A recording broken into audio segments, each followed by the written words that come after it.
Desde pequeño te dijeron que Jesús era único, divino, inalcanzable, pero ¿y si te dijera que esta figura venerada por millones podría ser solo una copia reciclada de mitos mucho más antiguos? Una pieza replicada tantas veces que, al descubrir su origen, todo se desmorona de una forma irreparable. Eso es precisamente lo que hace este video. Te da una perspectiva que nadie en la iglesia se atrevería a mostrarte y que finalmente puede atar todos los cabos sueltos que siempre te han preocupado. Mucha gente llega aquí con esa sensación inquietante de que algo no cuadra. Esa frustración de haber creído durante años en una historia que parecía demasiado perfecta para ser real. Y no te equivocas al sentirte así. La mayoría de los excreyentes pasan por lo mismo. El shock inicial, seguido de la liberación. Aquí no te juzgaré ni te pediré fe, te daré hechos y dejaré que hablen por sí mismos.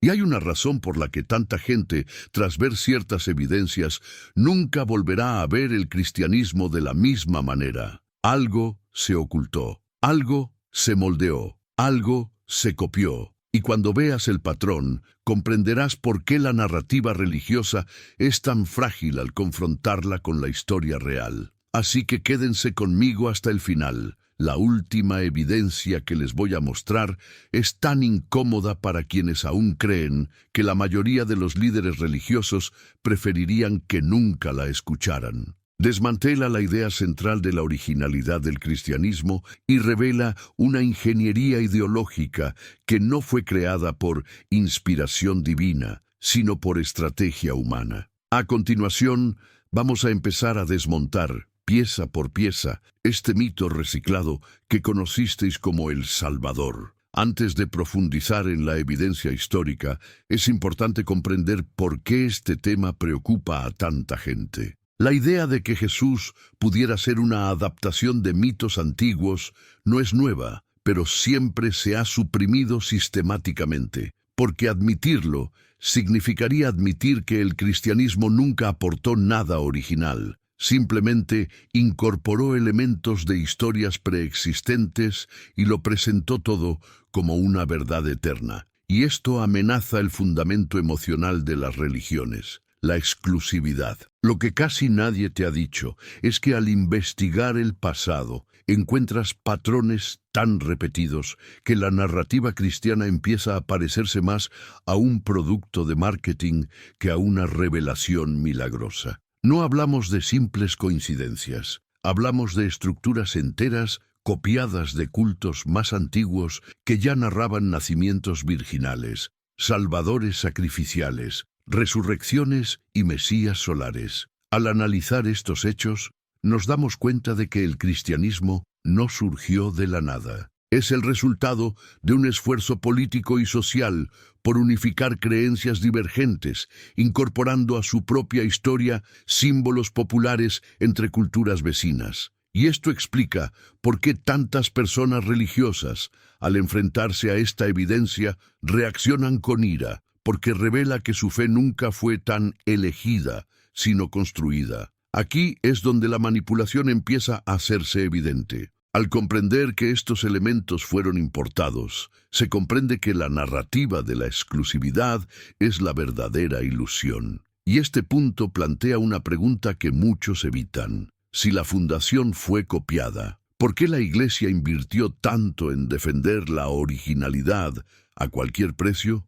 Antes de continuar, deja la siguiente frase en los comentarios. Una copia solo engaña a quienes nunca han visto el original. Esto ayuda a la participación y también revela quién está realmente dispuesto a afrontar esta discusión sin miedo. Al observar las religiones que precedieron al cristianismo, encontramos figuras que ya presentaban rasgos sumamente familiares. Dioses nacidos de vírgenes, salvadores que mueren y resucitan, líderes espirituales perseguidos por gobernantes y maestros cuyas vidas estuvieron llenas de milagros simbólicos. Estas narrativas existían siglos antes del auge del cristianismo, lo que plantea una pregunta inevitable. ¿Por qué tantas similitudes explícitas? Los relatos de deidades solares, cultos mistéricos y mitos agrícolas ya contenían patrones que posteriormente aparecerían en la historia de Jesús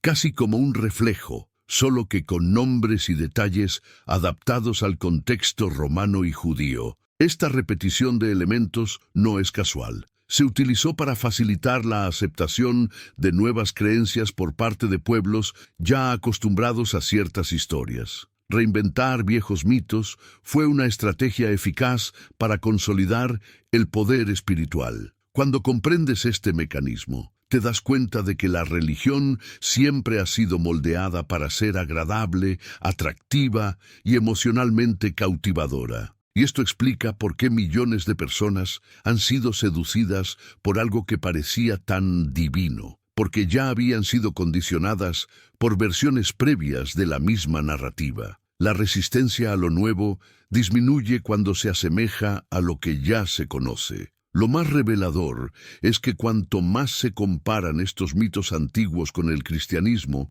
más se comprende que la originalidad de Jesús se desvanece como el humo. Y esto crea una enorme grieta en la narrativa tradicional. Si el fundamento es derivado, ¿cómo puede sostenerse el argumento a favor de la divinidad? Esta es la pregunta que muchos líderes religiosos evitan, y no es casualidad. Más adelante verá un patrón aún más perturbador, un detalle histórico que no solo refuerza esta copia, sino que muestra cómo se utilizaba para mantener a las multitudes bajo control emocional y político. Uno de los aspectos más impactantes es darse cuenta de cómo el cristianismo se apropió de rituales, símbolos y fechas enteras de religiones anteriores, reemplazando literalmente las celebraciones existentes con versiones cristianizadas. Solsticios, festivales solares, ritos de iniciación e incluso símbolos de protección fueron reutilizados para construir una base religiosa más atractiva para el público de la época. No fue inspiración divina, fue marketing espiritual. Este reciclaje de elementos religiosos tenía un objetivo claro: facilitar la transición de los pueblos al cristianismo sin resistencia. Si se ofrece una nueva fe que conserva algunas de las tradiciones antiguas,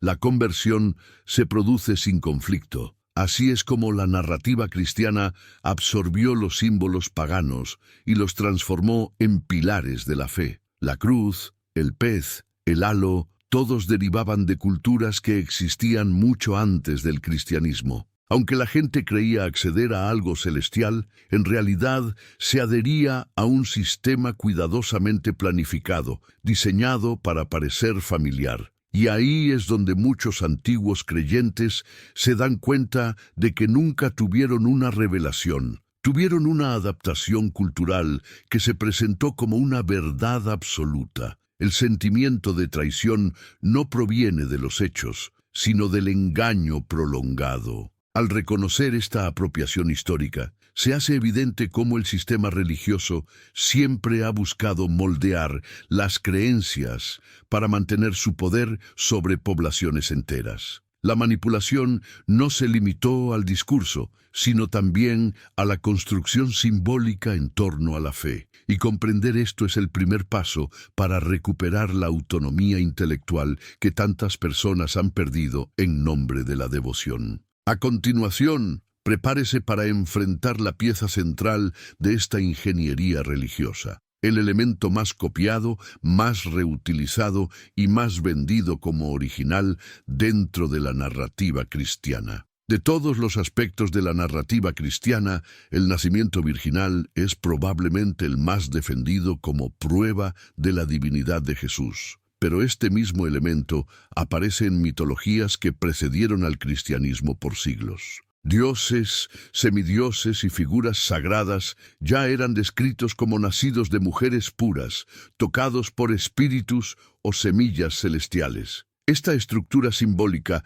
era común porque evocaba pureza, elección divina y un destino inevitable, exactamente los mismos argumentos utilizados por la Iglesia sobre Jesús. Lo más sorprendente es que, al analizar los relatos antiguos, nos damos cuenta de que estas historias no eran simplemente similares. Muchas eran prácticamente idénticas en forma y función dentro de sus respectivas culturas. Esto elimina cualquier noción de exclusividad cristiana. El nacimiento virginal no fue un acontecimiento divino único, fue una herramienta narrativa reutilizada para otorgar legitimidad espiritual a un líder, y al analizarlo racionalmente se comprende el valor de este mito. Creó la idea de que el personaje no tenía un origen humano común, lo que contribuyó a construir autoridad emocional. La gente lo creía con mayor facilidad porque la historia tenía un valor simbólico ancestral que ya estaba arraigado en el imaginario colectivo. Esta copia no solo es incómoda, sino que desmantela los cimientos de la supuesta singularidad de la figura de Jesús. Porque si la Iglesia necesitaba buscar este elemento en mitologías anteriores, revela una clara intención de manipulación emocional. Un intento de dotar al personaje de atributos que ya funcionaban en otras culturas, garantizando así la aceptación popular. A continuación, profundizaremos en un punto aún más delicado. Un elemento central de la narrativa que, cuando se ve de dónde realmente proviene, disminuye por completo el atractivo de la revelación para la historia cristiana. Al analizar los mitos del Dios sacrificado que regresa, observamos que esta idea ya existía en tradiciones muy antiguas. Los ciclos de muerte y renacimiento se utilizaban para representar la naturaleza, las estaciones y el movimiento del sol. Estos mitos sirvieron para enseñar sobre la transformación, la continuidad y la esperanza, y todos son anteriores al cristianismo. La resurrección de Jesús, observada en este contexto, deja de parecer un acontecimiento sobrenatural y comienza a aparecer como una adaptación conveniente. La estructura es siempre la misma. Una figura sagrada muere dramáticamente, permanece ausente por un período simbólico y luego regresa, trayendo renovación espiritual. La función de este mito era unificar a las comunidades y crear un sentido de propósito. El cristianismo simplemente reutilizó esta fórmula, ya probada durante siglos, insertándola en su propia narrativa para hacer el mensaje más impactante. Esta repetición histórica revela algo que pocos están preparados para oír. La resurrección cristiana no fue un milagro, sino un recurso narrativo, una manipulación emocional que se aprovechó de un símbolo ya profundamente arraigado en culturas antiguas. Y este para muchos excreyentes es el punto de quiebre definitivo, el momento en que la fe pierde sentido y da paso a la lucidez. Al observar este patrón, es inevitable preguntarse, si incluso la esencia de la creencia ha sido copiada, ¿qué permanece realmente original en esta historia? Esta pregunta simple y directa es lo que lleva a muchas personas religiosas a la negación, porque aceptar esto significaría admitir que todo lo que creían se construyó sobre capas de reciclaje mitológico. Para los que están mirando, díganmelo en los comentarios. Si se ha repetido antes, se repetirá aquí. Esta frase mostrará quién está dispuesto a seguir exponiendo las raíces de esta narrativa sin miedo a lo que se avecina. Ahora bien, al observar el panorama político en el que se desarrolló el cristianismo, resulta imposible ignorar la influencia directa del Imperio Romano en la estructura de la nueva religión. La fe no surgió de forma espontánea ni puramente espiritual. Se moldeó, adaptó y refinó para servir a los intereses de la cohesión social. La creencia que unía a pueblos diversos fue sumamente útil para estabilizar regiones y controlar disputas culturales. La narrativa de Jesús adoptó contornos que favorecían esta necesidad imperial, sumisión, perdón estratégico, obediencia a la autoridad y la promesa de una recompensa después de la muerte. Esto creó ciudadanos más dóciles, menos inclinados a cuestionar las injusticias. El discurso religioso se convirtió en una forma indirecta de gobierno, utilizando el miedo, la culpa y la esperanza para mantener a las masas alineadas. Esta es una de las razones por las que se reciclaron figuras mitológicas antiguas para crear una historia más sólida. Cuanto más universal y familiar fuera la trama, más fácil era captar la atención. No se trataba de verdad, sino de eficacia. La fe no necesitaba ser coherente, solo debía ser emocionalmente convincente y socialmente funcional. Al comprender esto, nos damos cuenta de que el cristianismo no se convirtió en una fuerza poderosa porque Dios lo quiso, sino porque el imperio lo necesitaba. El mito se amplificó porque sirvió como herramienta de pacificación y dominación. Una religión que prometía salvación,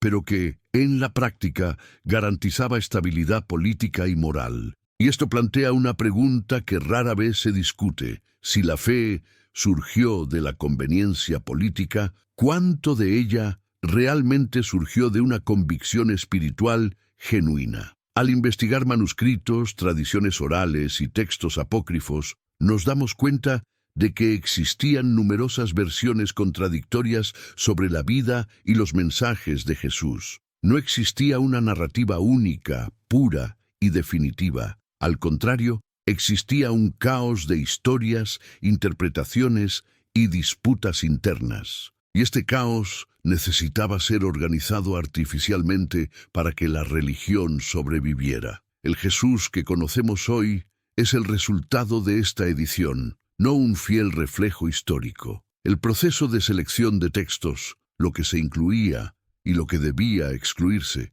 moldeó la imagen final del personaje. Los libros que no se alineaban con la doctrina eran descartados, contradichos o quemados. Otros eran modificados, ajustados o reinterpretados hasta que encajaban con el proyecto teológico de la época. No se trata solo de elección, se trata de control absoluto de la narrativa. Este control explica por qué se mantuvieron ciertas similitudes con mitos anteriores, mientras que otras se atenuaron u ocultaron. La religión debía ser convincente, pero también debía parecer nueva. Y esta edición selectiva fue tan profunda que muchos textos esenciales para comprender el contexto histórico fueron silenciados intencionalmente. El público solo recibió la versión conveniente. Al comprender este proceso, queda claro que la fe cristiana no nació de una revelación milagrosa, sino de decisiones humanas, debates, disputas,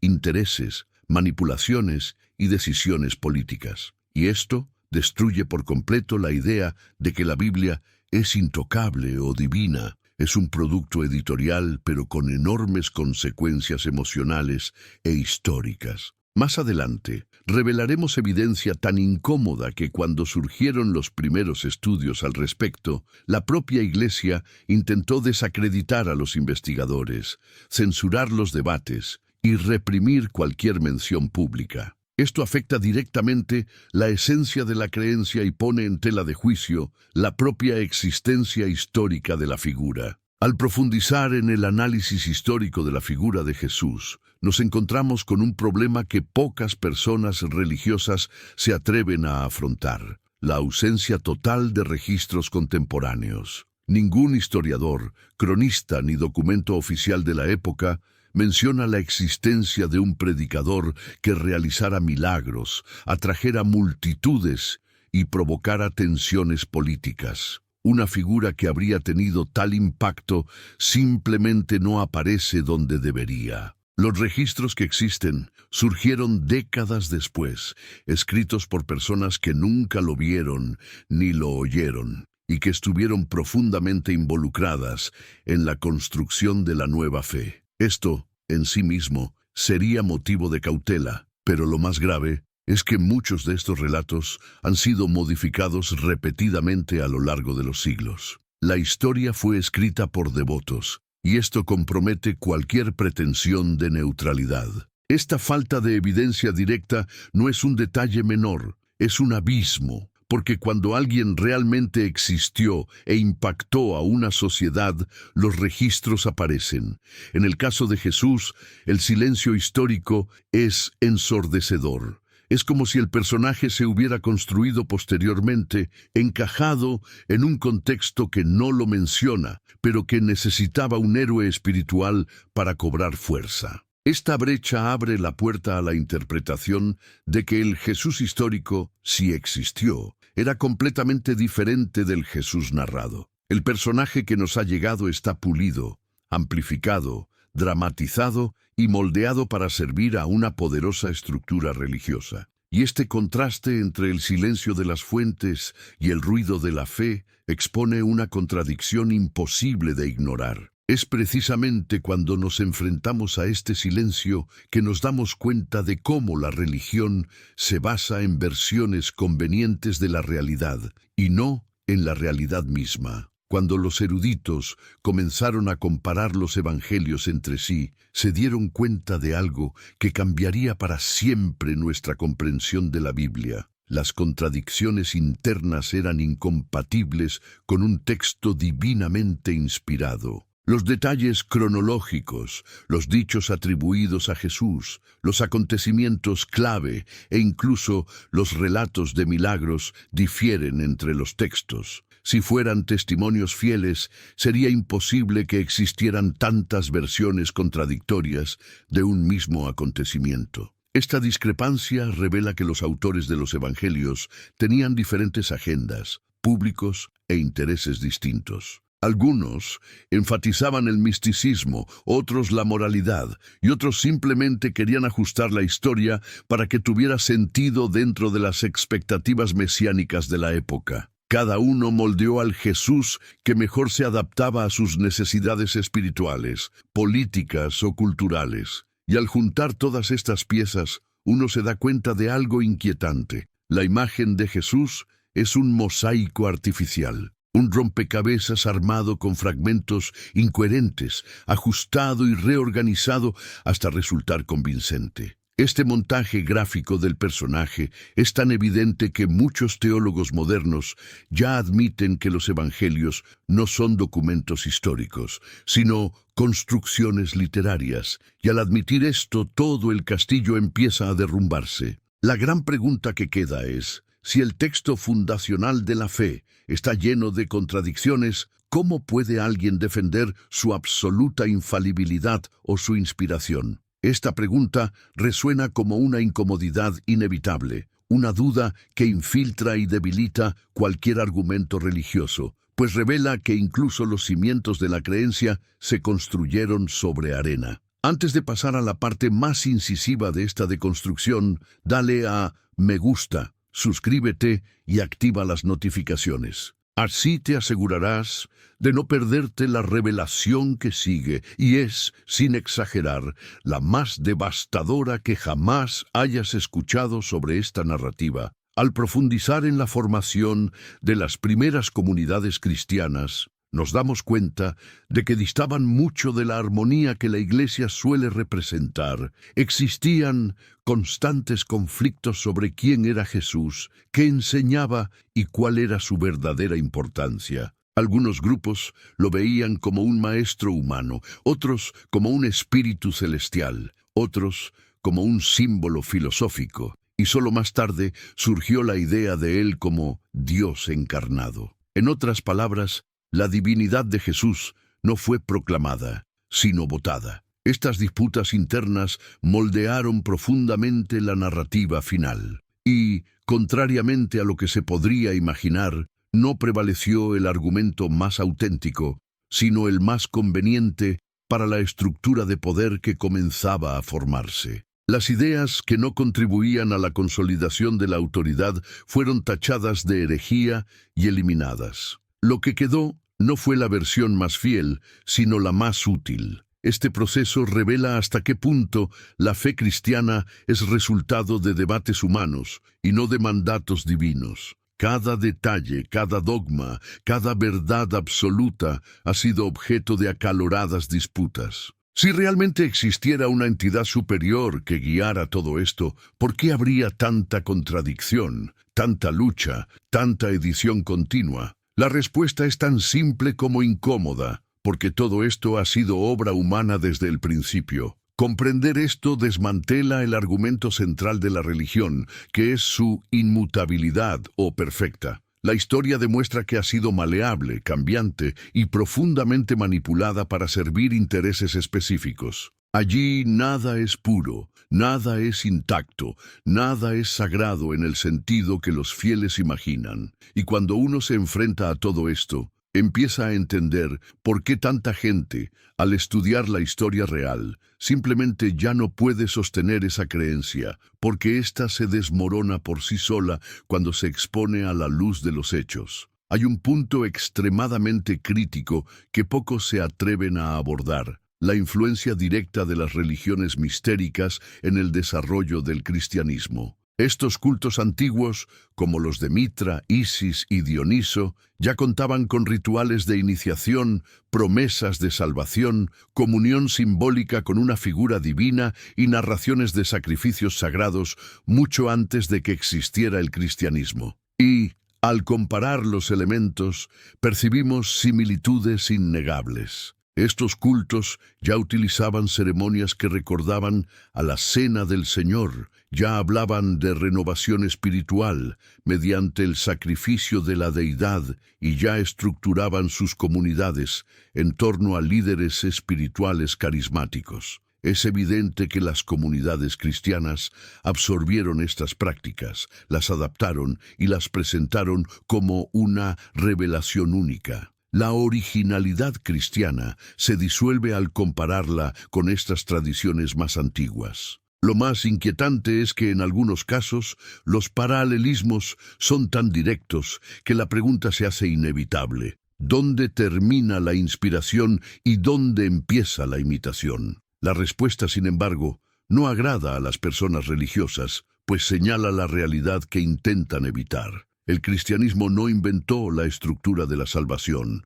simplemente readaptó un modelo ya existente y socialmente eficaz. Al darte cuenta de esto, comprendes que no estás ante una fe singular, sino ante un producto bien presentado, un producto refinado, ajustado a lo largo de los siglos para parecer perfecto, pero que, al analizarlo detenidamente, revela costuras, parches y recortes de otras tradiciones. Es como contemplar una obra de arte que tras la pintura esconde varias capas de versiones anteriores, todas borradas para dar la impresión de originalidad. Y más adelante tocaremos un punto tan sensible que incluso los estudiosos están divididos. Algo que, de confirmarse, no solo desmantela la construcción mitológica de Jesús, sino que pone en cuestión la noción misma de que el personaje existió como una figura histórica concreta. Hemos llegado a un punto en el que la ingeniería de la fe se hace aún más visible, el uso calculado del miedo como instrumento de control. La figura de Jesús fue moldeada no solo como un salvador, sino como la única salida de un sistema que primero crea terror, infierno, castigo eterno, condenación, y luego ofrece alivio. Es la táctica clásica de «te doy el problema, luego te vendo la solución». Esto no proviene de la espiritualidad, proviene de una estrategia psicológica. Cuando la narrativa presenta a Jesús como el único puente para escapar del sufrimiento eterno, elimina cualquier posibilidad de pensamiento crítico. La persona ya no busca la verdad, sino la seguridad. El miedo secuestra la curiosidad, paraliza la autonomía y transforma la fe en una necesidad emocional, no en una elección racional. Y cuanto más vulnerable es la persona, más fuerte se vuelve esta dependencia. Este mecanismo es tan eficaz porque actúa directamente sobre la base más primitiva de la mente humana, el instinto de supervivencia. La idea del castigo después de la muerte activa los mismos circuitos del miedo que protegían a nuestros antepasados de los depredadores. La diferencia radica en que ahora el depredador es simbólico, invisible y omnipresente, y precisamente por eso, más difícil de cuestionar. A partir de ese momento, la religión ya no necesita demostrar nada, solo necesita mantener viva la amenaza. Y mientras las personas sean emocionalmente frágiles, la promesa de salvación seguirá pareciendo esencial, incluso cuando toda la estructura histórica y lógica ya se haya derrumbado. Así es como la fe deja de ser creencia y se convierte en una prisión. Y este es el momento en que muchos excreyentes se dan cuenta de algo devastador. Nunca creyeron por convicción, sino por pánico. Y romper este ciclo suele ser la primera verdadera liberación de sus vidas. Al analizar todo esto, a la luz de la psicología moderna, nos damos cuenta de que el mito de Jesús funciona precisamente como un arquetipo fabricado, diseñado para ejercer un profundo impacto emocional. No se trata de un símbolo espontáneo, sino de un personaje construido para ocupar un espacio psicológico universal. El héroe que salva, el padre que protege, el juez que perdona, la presencia que acompaña. El poder de este arquetipo no prueba su existencia, sino su ingeniería. Este arquetipo se apoya en las necesidades emocionales humanas básicas: pertenencia, seguridad, redención y propósito. La narrativa hace creer al individuo que encuentra respuestas cuando en realidad se le conduce a una estructura emocional ya planificada. Es como entrar en un laberinto creyendo haber elegido el camino, cuando todas las salidas ya estaban trazadas de antemano. Y ahí es precisamente donde surge la revelación más incómoda. Cuando una creencia funciona tan bien para satisfacer necesidades psicológicas, no necesita ser verdadera para ser efectiva. Solo necesita parecer esencial. Este es el secreto de todas las religiones que han prosperado, y el cristianismo domina esta técnica. El mito de Jesús no es solo una historia, es un mecanismo psicológico calibrado. La gran ironía es que cuando el individuo se da cuenta de esto, la fe deja de ser una luz y se convierte en un espejo. No ve un salvador, sino su propia necesidad de salvación, moldeada, amplificada y explotada por un sistema que se beneficia de esta fragilidad. La narrativa se disipa como el humo cuando comprendes que su poder proviene de las necesidades emocionales humanas, no de los hechos. A continuación, llegaremos a la parte final de esta deconstrucción, donde todo lo que hemos discutido se vincula a una única conclusión: que el sistema religioso intenta ocultar a toda costa, porque, si fuera ampliamente comprendido, desmantelaría siglos de poder construido sobre el miedo, los mitos y el silencio. Al observar las tradiciones religiosas que coexistieron con el auge del cristianismo, observamos un patrón sorprendente. Prácticamente todas incluían figuras mesiánicas, rituales de purificación, relatos de sacrificios y promesas de vida después de la muerte. Nada de esto era nuevo. Lo que el cristianismo hizo fue reorganizar estos elementos, condensar sus versiones más populares y revestirlas de un discurso moralizador que respondía a las necesidades de esa sociedad en transformación. Este reciclaje cultural no fue accidental, sino estratégico. Al combinar símbolos familiares, historias reconocibles y rituales familiares, se crea una religión con un alto potencial de adhesión. Es como producir una nueva versión de algo que ya se vende bien. El público no lo encuentra extraño porque los elementos ya viven en el imaginario colectivo. Así, la fe no nace como una revelación, sino como un producto optimizado para la aceptación masiva. La escena de la última cena, el bautismo, el concepto de conversión espiritual, la promesa de salvación e incluso la idea de un juicio final ya existían en las tradiciones egipcia, persa, judía y griega mucho antes del surgimiento del cristianismo. Nada de esto fue una revelación única. Todo fue reutilizado, ajustado y reempaquetado para parecer divino. Es un catálogo de ideas antiguas redistribuidas como si fueran exclusivas. Cuando nos damos cuenta de esto, la narrativa cristiana pierde por completo su aura de originalidad. Lo que queda es un conjunto de elementos reutilizados, presentados como si fueran completamente nuevos. La Iglesia construyó su poder no sobre verdades reveladas, sino sobre historias recicladas, hábilmente reformuladas para generar obediencia emocional. Y es en este punto que la pregunta se hace inevitable. Si todo ya existía, ¿dónde está exactamente el milagro? A continuación, profundizaremos en un aspecto que pocos conocen, el que muestra cómo incluso la supuesta moral cristiana es también una copia disfrazada. Al analizar las enseñanzas morales atribuidas a Jesús, descubrimos que casi todas ya eran enseñadas por filósofos y tradiciones antiguas siglos antes. La famosa regla de oro, trata a los demás como te gustaría ser tratado, ya aparecía en el estoicismo, el budismo,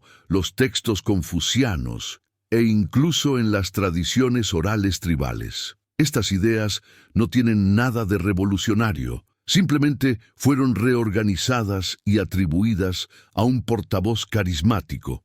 Una vez más, el cristianismo se apropia de algo universal y lo transforma en exclusividad religiosa. Virtudes como la compasión, la honestidad, la valentía y la solidaridad no nacieron en la fe cristiana, sino que fueron absorbidas por ella para crear una narrativa moralmente superior. Al vender estos valores como si fueran revelaciones sin precedentes, la religión creó una sensación de dependencia, como si nadie pudiera ser bueno sin seguir la doctrina. Esto revela que, en última instancia, la moral cristiana se centra menos en la ética y más en el control. Es una forma de posicionar la religión como intermediaria entre el individuo y su propia conciencia. Si los valores se tratan como dones de Dios, el creyente se siente en deuda, pequeño y eternamente ligado a la institución que supuestamente lo guía.